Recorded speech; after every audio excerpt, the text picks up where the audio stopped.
अस्सलाम वालेकुम my dear friends.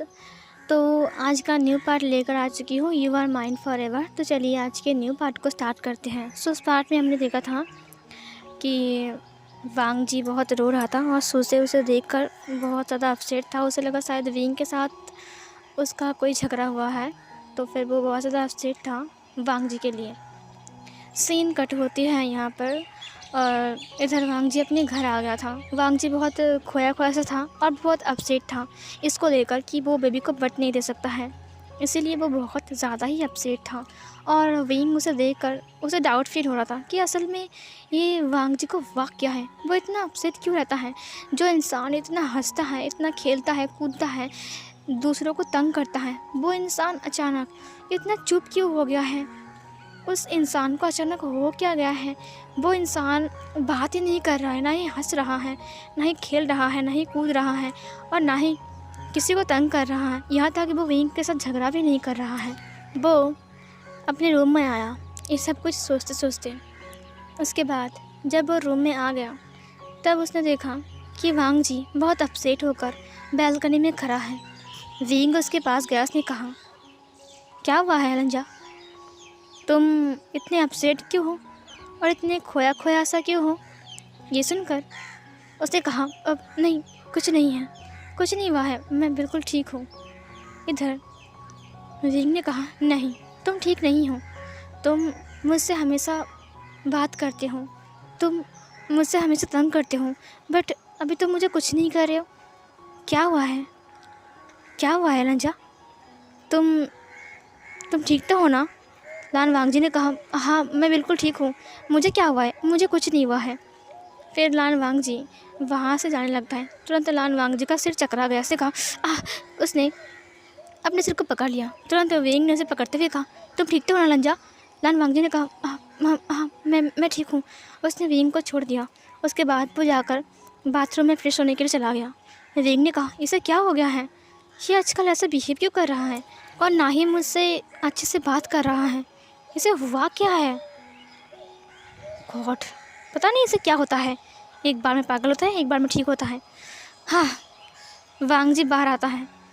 वांग जी बाहर आता है लेकिन वांग जी फिर भी खोया खोया सा था। डिनर टेबल पर भी वांग जी ने बात नहीं किया।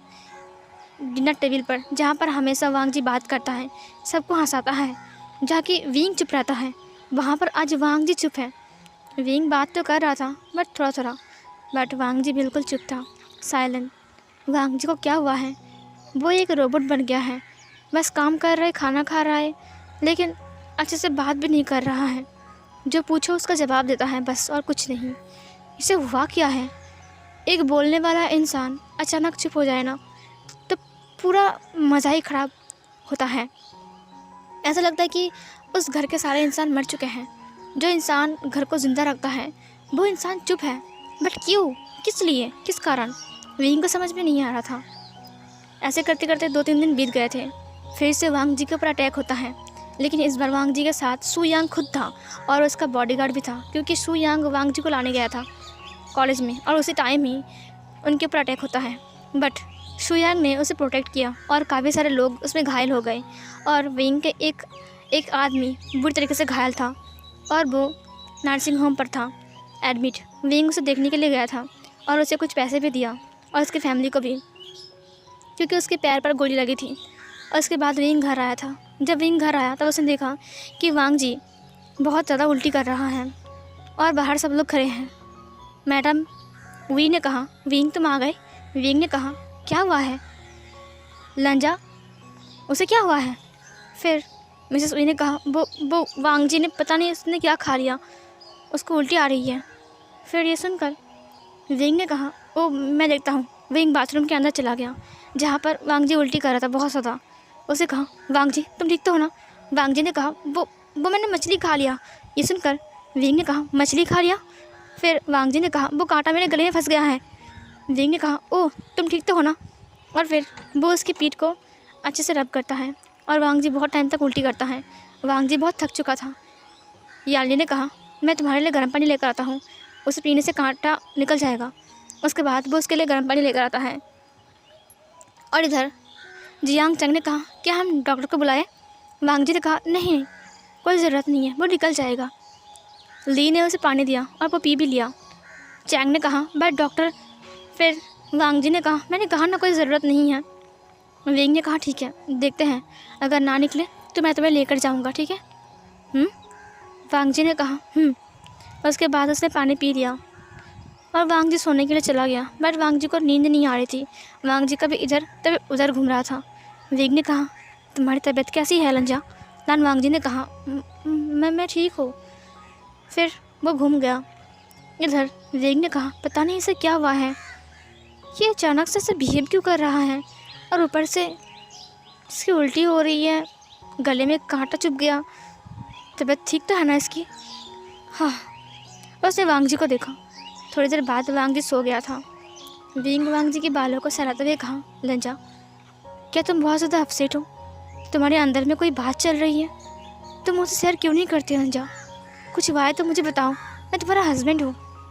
हाँ, मानता हूँ कि तुम शायद मुझसे गुस्सा हो या फिर नाराज़ हो, बट मुझे बताओ तो कम से कम। तुम मुझसे बात भी नहीं कर रहे हो। क्या मैंने कोई गलत काम किया है? मैंने तो कुछ भी नहीं किया था। लंजा। लान वांग जी सो रहा था। विंग ने उसके फोrehead के ऊपर किस कर लिया। उसे कहा, गुड नाइट लंजा। उसके बाद लान वांग जी को पकड़ के विंग सो गया। जब वांग जी की आँख खुलती है तो वो विंग की बाहों में था। खुद को विंग की बाहों में पाकर वो शौक में था, कहीं विंग गुस्सा ना हो जाए उससे, क्योंकि विंग कभी भी उसे हग करके नहीं सोता है। और वो विंग से दूर हट गया। जब वो विंग से दूर हटा तब विंग की आँख खुल गई। विंग ने वांग जी को देखा। उसे कहा, तुम ठीक तो हो ना? वांग जी ने कहा, हाँ मैं ठीक हूँ, मेरा कॉलेज है। उसके बाद वांग जी बाथरूम में चला गया फ्रेश होने के लिए। विंग ने कहा, क्या हुआ है इससे अचानक से? उसके बाद विंग भी उठ गया। विंग फ्रेश होता है और वो रेडी होता है क्योंकि वो भी वापस जाएगा। उसके बाद वो नीचे आ गया, जहाँ पर विंग की मॉम वांग जी को संभालते हुए कहा, मैंने कहा ना तुम्हें मत पकड़ो मत पकड़ो, तुम सुनते क्यों नहीं हो? देखो अभी तुम्हें कुछ लगा नहीं, अच्छा हुआ। वांग जी ने कहा, मुझे कुछ नहीं हुआ है मॉम। विंग नीचे आ गया। विंग ने कहा, क्या हुआ है? वी चांग से ने कहा, वो वांग जी, वो उसके हाथ से कांच का बाउल गिर गया। विंग ने नीचे देखा जहाँ पर सर्वेंट कांच को साफ कर रहे थे। विंग ने कहा, लंजा तुम ठीक तो हो ना? लान वांग जी ने कहा, वो मेरे हाथ से गिर गया, मेरा सिर चकरा गया और फिर वो मेरे हाथ से गिर गया। फिर विंग ने कहा, आजकल तुम बहुत कमज़ोर हो चुके हो, तुम्हें क्या हुआ है? तुम ठीक से खाना भी नहीं खा रहे हो, तुम्हें कुछ हुआ है क्या? वांग जी ने कहा, नहीं नहीं मुझे कुछ नहीं हुआ है।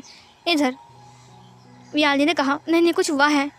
विंग, तुम एक बार इसे लेकर डॉक्टर के पास जाओ, मुझे लगता है कि इसकी तबीयत ख़राब है, बार बार सिर चकरा रहा है और बार बार इसके हाथ से कुछ ना कुछ गिर रहा है, और वांग जी से खाना भी नहीं खा रहा है, लगता है उसे कुछ हुआ है। वांग जी ने कहा, नहीं नहीं मैं बिल्कुल ठीक हूँ, मुझे कुछ नहीं हुआ है मॉम। ये सुनकर उसकी मॉम ने कहा, नहीं तुम ठीक नहीं हो।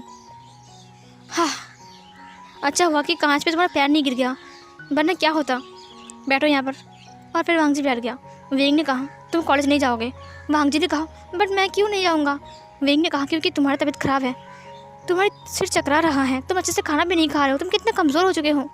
वांग जी ने कहा, बट वेंग ने कहा, कुछ नहीं, चलो रूम में चलो। उसके बाद वांग जी ने कहा, मैं नहीं जाऊँगा। वेंग ने कहा, चलो। वांग जी ने कहा, मैंने कहा ना मैं नहीं जाऊँगा, मुझे कॉलेज जाना है। वेंग ने वांग जी को उठा लिया। वांग जी ने कहा, क्या कर रहे हो? मॉम डैड है यहाँ पर। वेंग ने कहा, तुम मेरी बात नहीं मान रहे हो इसलिए। उसके बाद वो उसे ब्राइडल स्टाइल में कैरी करते हुए उसे ऊपर लेकर चला गया। इसे देखकर सब लोग हंस रहे थे। फिर वांग जी ने कहा, बट मैं ठीक हूँ। वेंग ने कहा, तुम ठीक नहीं हो, यहाँ पर आराम करो, समझे? उसने उसे बिठा दिया। वेंग ने कहा, बोलो तुम्हें क्या खाना है, मैं तुम्हारे लिए लेकर आऊँगा। वांग जी ने कहा, मुझे कुछ नहीं खाना है। वेंग ने कहा, देखो लंजा, तबीयत ख़राब है, बोलो क्या खाना है। वांग जी ने कहा, क्या तुम मेरे लिए इमली लेकर आओगे? विंग ने कहा, क्या? वांग जी ने कहा, मुझे इमली खाने का मन कर रहा है। फिर ये सुनकर उसे कहा, इमली? और फिर वांग जी ने कहा, और खट्टा खट्टा अचार लेकर आओगे? विंग ने कहा, खट्टा खट्टा अचार लेकर आऊँगा। वांग जी ने कहा, हाँ खट्टा मीठा अचार लेकर आना मेरे लिए, और इमली, और कुछ नहीं। वांग जी ने कहा, और कुछ नहीं। विंग ने कहा, हाँ तबीयत ख़राब है, अब तुम एक खट्टे चीज़ खाओगे? वांग जी ने कहा, मुझे खाने का मन कर रहा है ना। विंग ने कहा, ठीक है, मैं तुम्हारे लिए लेकर आऊँगा। वांग जी ने कहा ठीक है। उसके बाद विंग ने कहा तुम आराम करोगे और तुम कॉलेज नहीं जाओगे, समझे? वांग जी ने कहा ओके। उसके बाद विंग चला गया। सुसन ने वांग जी को कॉल किया। उसने कहा हे लैनसन, तुम क्यों नहीं आए? लान वांग जी ने कहा तबीयत ख़राब है। विंग ने कहा घर से ना निकालने के लिए। उसने कहा ठीक है, ठीक कहा उसने, आराम करो। फिर उसने कॉल कट कर दिया। उसने कहा सब लोग सेम होते हैं, बिल्कुल सेम। हाँ, मुझे अच्छा नहीं लग रहा है, मुझे बोरिंग लग रहा है। यानली वांग जी से बात करने के लिए आता है और वांग जी से बात करता है। बहुत टाइम बीत जाता है। उसके बाद यानली चली गई। अब वांग जी रूम में अकेला था। वांग जी ने कहा हाँ, मुझे अच्छा नहीं लग रहा है, चलो कुछ ड्रेस निकालता हूँ। अलग सा ड्रेस पहनूंगा आज, पता नहीं क्यों अच्छा नहीं लग रहा है। उसके बाद वो ड्रेस चूज़ करने के लिए अलमारी को खोलता है। उसे अजीब लगता है। उसे कहा मेरा जो डियो है वो बिल्कुल भी अच्छा नहीं है। विंग जो डियो लगाता है वो बहुत ज़्यादा अच्छा है, क्या मैं उसे यूज़ करूँ?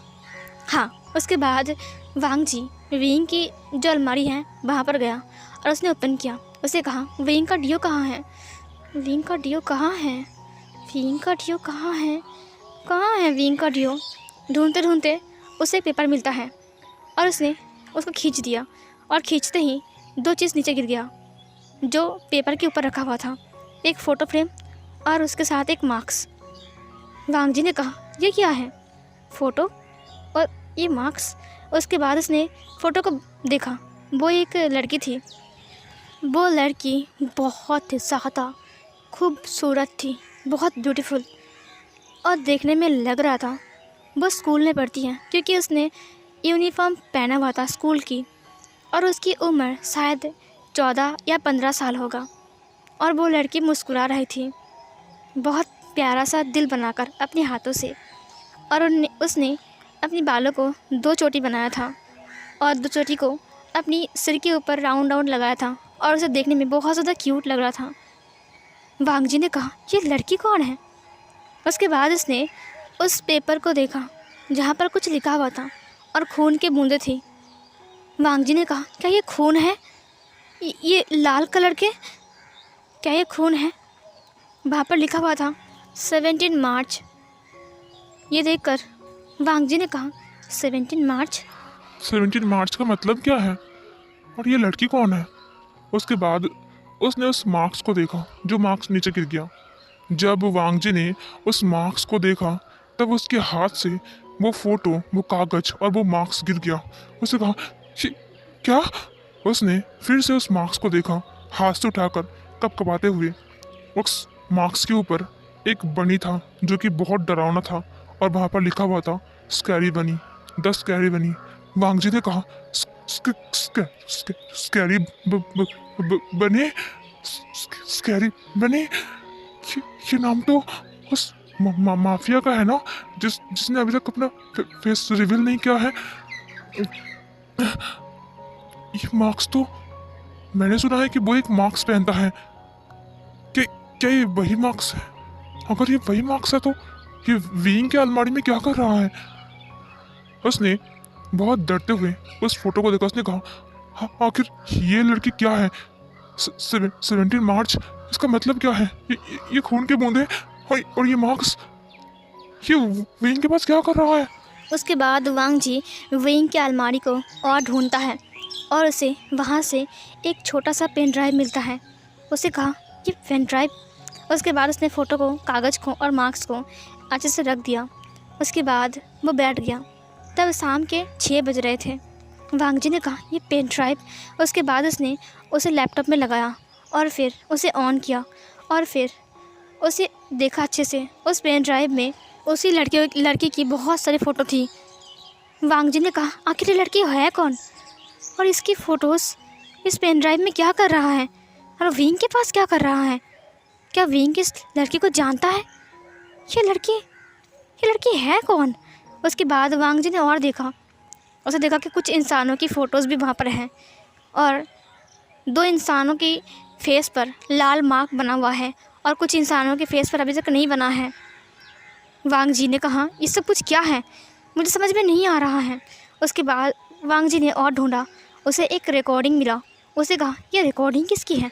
उसके बाद वांग जी ने उसको ऑन किया। जब उसने उसको ऑन किया तब एक ही आवाज़ आई, प्लीज़ जल्दी जल्दी कीजिए, वो लोग मुझे मार डालेंगे, अब कहाँ हो, अब जल्दी आ जाइए। वहाँ से एक जानी पहचानी साउंड आई, हाँ तुम घबराओ मत, मैं आ रहा हूँ, तुम घबराओ मत, कुछ नहीं होगा, हिम्मत रखो तुम, मैं अभी आ रहा हूँ, तुम चिंता मत करो, मैं सबको मार डालूँगा, चुन चुन कर मारूँगा मैं सबको, तुम्हें वो लोग कुछ नहीं कर सकते हैं, मैं अभी आ रहा हूँ।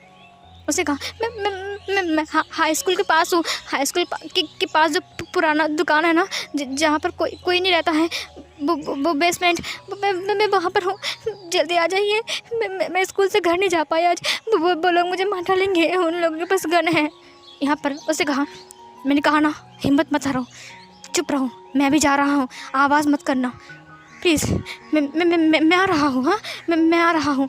उसके बाद नेटवर्क कनेक्शन कट हो गई और फिर कुछ अजीब सी आवाज़ हुई टी करके और फिर कट हो गई। वांग जी ने कहा, ये क्या था? वो लड़की की वॉइस, कौन थी वो लड़की? हेल्प मांग रही थी स्कूल के पास बेसमेंट में जहाँ पर कोई नहीं रहता है। वो लड़की रो रही थी। कौन थी वो लड़की? कौन थी? कौन है? क्या है सब कुछ? ये रिकॉर्डिंग, ये विंग की वॉइस, इसका मतलब ये लड़की और विंग एक दूसरे को जानते हैं। विंग इस लड़की को जानता है। क्या ये वही लड़की है जिसकी फ़ोटो विंग के पास है? ये वॉइस, क्या ये वही लड़की है? ये लड़की विंग के पास, बट विंग के पास ये लड़की का फ़ोटो और वॉइस क्या कर रहा है? और ये वॉइस तो विंग का था ना, ये लड़के का वॉइस विंग का था। ऐसा लग रहा था जैसे कि बारिश हो रही है बहुत ज़ोर से और गाड़ी की आवाज़ भी आ रही थी।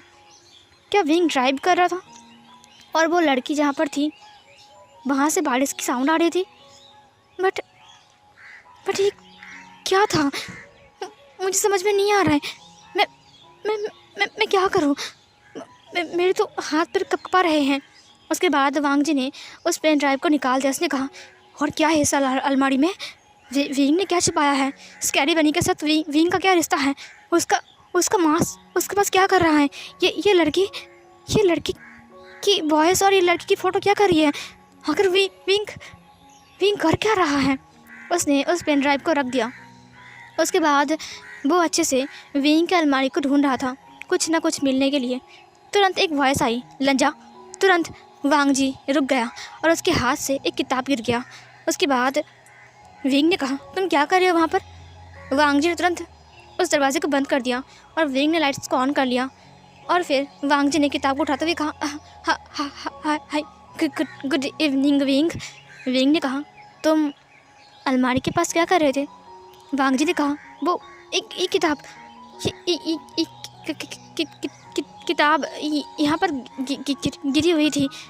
विंग ने कहा, ये किताब गिरी हुई थी? उसने उस किताब को देखा।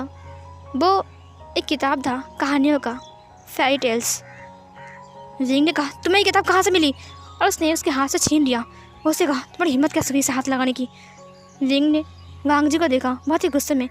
वांग जी ने कहा, नहीं मैंने इसे हाथ नहीं लगाया, यहाँ पर गिरी हुई थी। विंग ने कहा, ये कैसे गिर गई?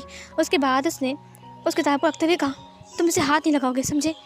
वांग जी ने कहा, हाँ ठीक है, वो किताब किसकी है विंग? विंग ने कहा, वो जिसकी भी हो, तुम उसे हाथ नहीं लगाओगे। वांग जी ने कहा, हाँ। उसके बाद वांग जी वहाँ से हट गया। उसे न जाने क्यों विंग से डर लगने लगा और फिर वो जाकर पेड़ पर बैठ गया। वो काँप रहा था। अभी तक उसे सब कुछ याद आ रहा था, जो सब कुछ उसने देखा। विंग ने कहा, लंजा, आई एम सॉरी, वो मैंने तुम्हारे ऊपर चिल्ला दिया, क्योंकि वो किताब मेरा फेवरेट है ना, इसीलिए मैं चाहता नहीं हूँ कि वो कोई उसे हाथ लगाए। वांग जी ने कहा, हाँ कोई बात नहीं। विंग ने कहा, ये देखो मैं तुम्हारे लिए क्या लेकर आया हूँ। वांग जी ने कहा, हाँ क्या लेकर आए हो? वांग जी कपाते हुए बोल रहा था। विंग ने कहा, तुम इतने डरे हुए क्यों हो? क्या मैंने तुम्हारे ऊपर चिल्लाया इसीलिए तुम इतने डरे हुए हो? वांग जी ने कहा, नहीं तो मैं तो बस ऐसे ही बस ऐसे ही। विंग ने कहा, ये लो, मैं तुम्हारे लिए इमली लेकर आया हूँ और ये अचार और तुम्हारे लिए मैं चाट भी लेकर आया हूँ, ये देखो। वांग जी ने कहा oh oh thank you Wing. Wing ने कहा ये लो। वांग जी ने ले लिया। वांग जी के हाथ अभी तक कांप रहे थे। उसके बाद वांग जी अपने आप को संभालते हुए कहा वांग जी प्लीज़ नॉर्मल बिहेव करो, ये तुम क्या कर रहे हो। विंग ने कहा क्या तुमने अलमारी को खोला था। वांग जी ने कहा नहीं नहीं, मैं तो बस किताब को उठाने गया था, वो वहाँ साइड में गिरा हुआ था। वांग जी की बात सुनकर विंग ने कहा ओह अच्छा ठीक है। उसके बाद उसने वांग जी को देखा। फिर विंग बाथरूम में चला गया और वांग जी इमली को देखता है, उसके बाद चाट को और अचार को। उसके बाद उसने साइड में रखा और फिर उसने पानी पी लिया। थोड़ी देर बाद विंग बाहर आ गया। उसने कहा लंजा तुमने चाट को खाया नहीं। वांग जी ने कहा हाँ मैं खा लूँगा। विंग ने कहा रुको मैं तुम्हें खिलाता हूँ ठीक है। उसके बाद विंग बैठ गया और फिर उसने खुद के हाथों से वांग जी को चाट खिलाना स्टार्ट किया। वांग जी ने कहा वो स्कैरी बनी का मार्क्स विंग के पास क्या कर रहा है। वो लड़की उससे मदद क्यों मांग रही थी। विंग क्यों बोल रहा था कि मैं आ रहा हूँ, तुम हिम्मत मत हारना। और वो लड़की कौन था, उसकी फ़ोटो विंग के पास क्या कर रहा है। क्या वो विंग की गर्लफ्रेंड है। उसने विंग को देखा और विंग अपने हाथों से वांग जी को चाट खिला रहा था। वांग जी ने कहा विंग की गर्लफ्रेंड, क्या विंग की कोई गर्लफ्रेंड भी है। इसका मतलब इसीलिए विंग मुझसे शादी नहीं कर रहा था क्योंकि उसकी गर्लफ्रेंड है। हो अब समझ में आया कि विंग मुझसे प्यार क्यों नहीं करता है। विंग ज़बरदस्ती मेरे साथ रह रहा है, ना कि मुझसे प्यार करके, क्योंकि विंग मुझसे नहीं किसी और से प्यार करता है। इसीलिए विंग मुझसे प्यार नहीं करता है। विंग का गर्लफ्रेंड है और मैं समझ रहा था कि विंग एक न एक दिन मुझसे प्यार ज़रूर करेगा, बट मैं गलत था। विंग की गर्लफ्रेंड है और वो लड़की कितनी खूबसूरत है। भले वो विंग से उम्र में छोटी हो सकती है बट वो बहुत खूबसूरत है। वो एक लड़की है और मैं एक लड़का हूँ। वो विंग को बेबी भी दे सकता है, मैं तो वो दे नहीं सकता। और अगर विंग उससे प्यार करता ही है तो उसने मुझसे शादी क्यों किया, उसने शादी में मना क्यों नहीं कर दिया, वो शादी के लिए राज़ी क्यों हो गया, समझ में नहीं आ रहा है मुझे। और मुझे उसे मुझसे ही बच्चा क्यों चाहिए, वो तो उससे भी शादी कर सकता था ना। उसने विंग को देखा। विंग ने कहा लंजा क्या हुआ है। लान वांग जी ने कहा नहीं कुछ नहीं हुआ है। और ये वाला पार्ट यहीं पर ही एंड होती है।